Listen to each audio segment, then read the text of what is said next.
Hey guys, Kevin here with your KevCAM tip of the day today.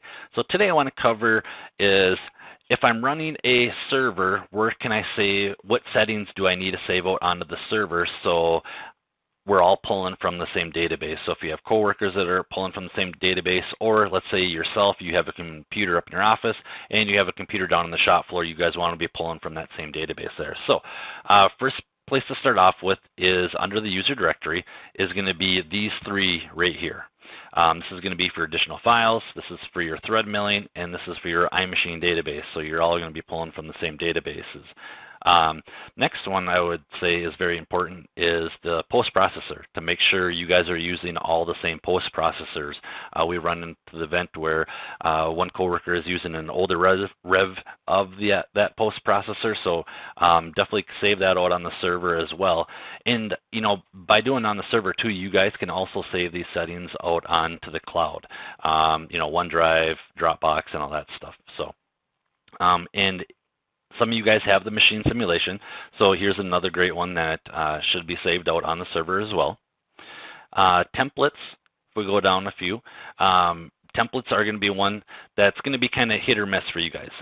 Maybe you have templates set up just for your personal use and you don't want your other coworkers to be using it, or you don't want to see their templates in there, or maybe you want to share all the templates together. So definitely a great place to come right here and map those to the server as well. Now, next one down would be the machine process and the whole wizard. This is going to do work for the whole wizard process, pulling the SolidWorks database holes and converting it into a spot drill tap for you guys, or counter bore, or simple hole. This is a good one to make sure you're sharing as well, just because if you guys make a modification to that database, you are all pulling from that same database. And last one here on that I want to cover is the tool tables. Tool tables, obviously you guys have a whole list of tools, and you guys have your own tool table. There's no point in one guy creating an entire tool table and then another coworker creating another tool table.